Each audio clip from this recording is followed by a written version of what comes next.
What is up, everybody? It is Sunday, 7 o'clock. Today is I can actually look at my watch now to know what the date is. I'm always forgetting the dates. I know that. January 12th. Live fishing report. Thanks to everybody that's going to be here clicking on the video. Thanks to all you guys for subbing and all you guys might thinking about subbing. We appreciate the opportunity to bring you some pretty cool content. Don't forget we do this every Sunday at 7 o'clock throughout the year. Even if there's no real good fishing reports to give, I'm still going to be here in case anybody's got questions, they want to talk about anything. I'm here for it. So let's start off with the fishing. Looks like we got a couple people here. If anybody's here, I always like to make sure that you guys can see and hear me okay. Throw me a thumbs up or a hey or yeah, good, whatever works for you. I appreciate it just to know that everything's working okay. All right, so fishing report in the area. Mark, hey, Jason, thanks, guys. Appreciate you guys letting me know on that. Loud and clear. Lima Charlie, copy that. Thank you. All right, hello from Jim. Hey, Jim, how you doing? Nate, good to see you too. So here's what we got. Fishing report in this area. Nothing. There's really not much going on. We finally got some cold weather for the last couple of days, and I know there's some skim ice on the lake and some decent ice towards some of the some of the areas around here. But it's gonna warm back up. Traverse City checking in. What's up, Tim? Good to see you, buddy. Yeah, we're gonna get another little warm spell here for a couple of days, so I know that ice is gonna get bad again. It's gonna be real punky, especially when you get out, away from the edges, away from the shore. It's gonna get bad. It just might be one of those years where we just don't have ice all year, and it's the way it is. Nothing I can do about it. Nothing any of us can do about it. But if it does get good and people get out, I did see some guys in shanties on Bear Lake a couple days ago, and they were real close to shore, so I know they weren't going out far, but they were right off a little point down there by Hopkins Park, and I know they get some pike down there and a little bit of panfish. But nobody's been on Portage. Manistee Lake is wide open, clear water. Hamlin, I know, I haven't talked to anybody lately, but I know I'm sure they don't have good ice. Yeah, it's just, there's not much we can do about it. But I did hear that shore fishing is still doing okay, and I hear the pier fishing is still doing pretty good also for steelhead. So if you're in the area, at least if you want to get out, try some steelhead, go out on the piers, chuck some spawn out there. Hey Greg, how you doing? Good to see you, man. Stop in the Tangle Tackle here in Manistee, grab some spawn, head out there. You can talk to us. I'm there all the time. Bob or Bud, the owner's there. Bob's there as well. Bud, Bob, and me.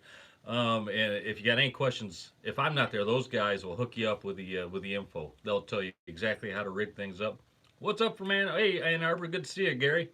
Hey, Eric, how you doing? Back again, keep it rolling. All right, Steve, will do. Thanks, man. Dave, how you doing? Jeff, good to see you also. A lot of the guys that are always here are back today. Hey, Earl, how you doing? So yeah, stop in the shop there if you want to go out.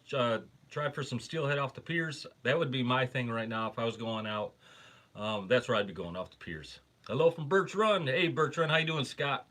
How do you do, Roger? How you doing, man? So yeah, that's really all I got, guys. We got a little bit of snow last night. The big storm that was supposed to smack us did not smack us. Hey, New York, good to see you, man. Albert, good to see you. Yeah, the storm kind of blew right by us. I know hello from East Lansing.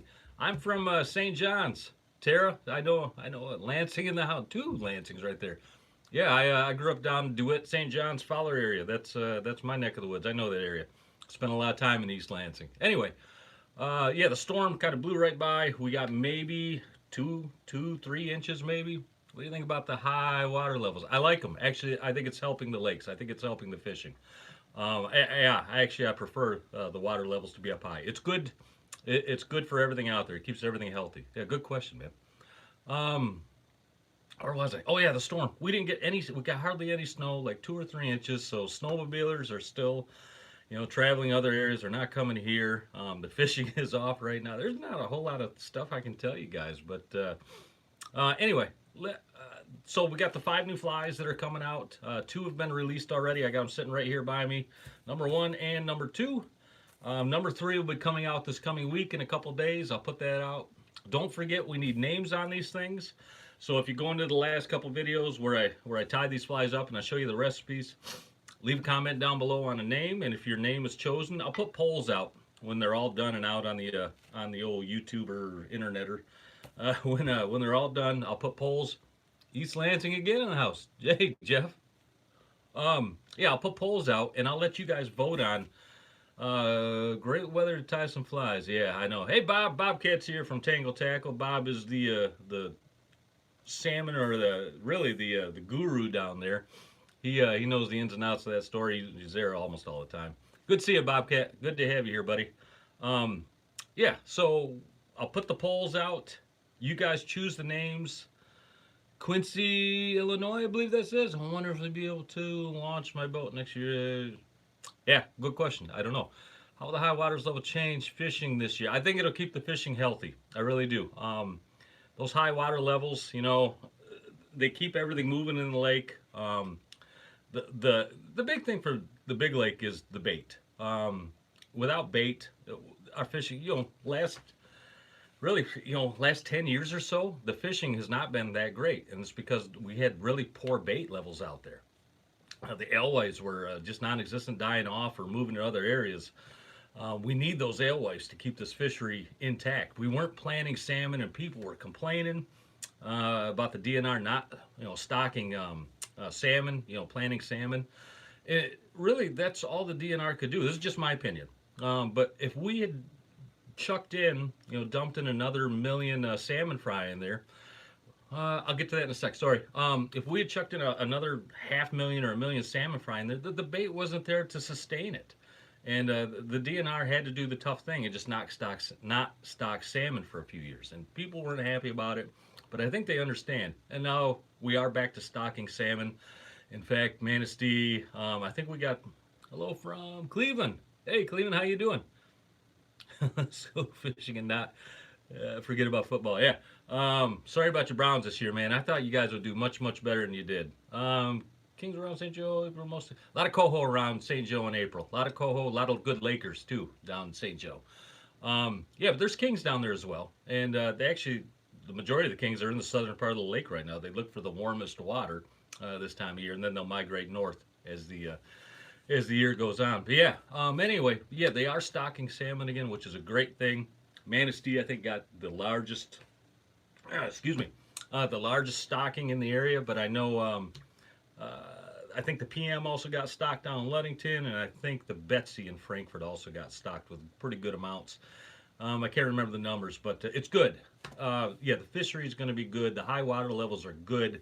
It keeps the bait healthy. You got healthy bait, we're going to have healthy salmon. What do I need? State or salmon? I didn't get to catch all that. I'll get to that. I always go back and look at the comments later. And if there's questions or whatnot, I'll always go back and read those comments and answer those questions. So sorry if I miss some, guys. I do. I do apologize for missing some of these sometimes. They come in kind of fast and I'm blabbing on. And I don't get a chance to look at them. Anyway, so the 5 flies are coming out. Don't forget to name them, please. That's cool that somebody out there is going to have their name on the Purple Taco Fly Supply website. They're going to name these flies. And then when thousands of people go out and catch it on the Jim's Rooster Tail or whatever you guys name it, they'll have that name to use. It's kind of cool. All right. 9 minutes in. Guys, I don't have much for you tonight. I apologize. I'm not going to sit here and just ramble on about, I'll never make stuff up. I'll never just, does the state have a pen release program like New York? I don't know, Earl. I don't know. It's a good question. I just don't know the answer. Yeah, I'll never just ramble on, make stuff up to make up for time, and I'll never, like that. If I don't know the answer, I'll tell you I don't know. But I can always try to find out for you guys. I did want to mention this. I went down and gave a fishing seminar last Tuesday from one of the steelheaders groups down in, it was in Livonia, downstate here, about 4 hours away. Went down there, had a really nice time. Super, super nice people. Very friendly, very welcoming. Talked for about an hour, hour and a half, I think, on some salmon stuff, some fishing stuff. Have a great night. All right, Jeff, you too, buddy. People were super cool. It's important to support those groups. Those people are bringing in, what our sport needs always is just like any other. We need youth. We need the young people to get involved, get active. We need to bring those people in, and these steelheader groups down that way and all over the state, the other groups, they're really active in doing that. Conservation, bringing the youngsters in. Great thing to do. Can you do a video this year on how to run fish planer boards? Massive. I don't have a mast. We don't have a mast on the boat. Yeah, might be possible though. I'll see what I can do. I used to run when I had a long time ago when I had a Lund deep. It was a fisherman, deep Lund. I had a mast on there, and there's pros and cons to it. The mast system is a good system. I used it quite a bit for walleye fishing and for brown fishing in the spring. And the pros to it is, you get the great big boards out there. You can set multiple lines on it. There's a lot of other pros to it as well. But the cons to it is say your outside line goes off, and that's like a 200 copper. Did you make the Ultimate Fishing Show this last? No, I didn't. I didn't make to Novi. We'll be in Grand Rapids though in May. We'll be down there. We'll either be in the Big John booth or maybe the Costa booth. We're always down there, hanging out with some of our affiliates down there, some of our sponsors. So yeah, we'll be down there. But anyway, the cons to it. Say your outside line goes off and it's a 200 copper, and then you got deeper lines closer to the boat. You can't get that outside line back out without removing those other lines, get them out of the way. And I know it's hard to explain, and if you don't know what I'm talking about, if I don't have it sitting here right in front of me, it's hard for me to show you exactly what I'm talking about. Yeah, but planer board masts are really good for some things and a real pain in the butt for other things. But I do know some charter boats out there, that's all they run are the big boards. That's all they run, and they do very, very well. In fact, one of the boats around here, Peer Pressure, Mark Chimura, a friend of mine, runs Peer Pressure, and that's all I see him out there running all the time, is this big boards, the planer, the big mast boards. So I guess maybe it's user's choice. If you get used to using it and you believe in it and you got confidence in it, maybe that's one thing over another. But anyway, good question. All right. We're 12 minutes in. We're going to be coming up here. We'll be in Grand Rapids at our sponsor. See you there. Cool, Jason. Where are you going to be at? Is anyone going to the Greater Niagara Show next weekend? No, I won't be there, Earl. Good question. No. Greater New York. Yeah. Anyway, guys, let's wrap it up. You got better things to do, I'm sure, right now on a Sunday to sit here and listen to me ramble on about nothing. All right. Wrap it up here. I'll see you guys in a couple days. I'll release that third fly in a video. It's a good fly, too. It's a really good fly. I'm giving you guys all my secret flies. That's okay, though. What good is with knowledge if you don't share it? All right. I'll look for you in Grand Rapids. Yeah. 333 Tournament Trail booth. Cool. Yeah, I stop by to see Scotty Mac all the time at the 333 booth. Old Scotty and Fred. Love those guys. All right. We will see you guys next Sunday on the next live fishing report. Thanks to everybody for tuning in, clicking on here, and be safe out there. Hello from Minnesota. Plenty of ice here. Over 200. All right, cool, guys. We'll see you soon. Take care.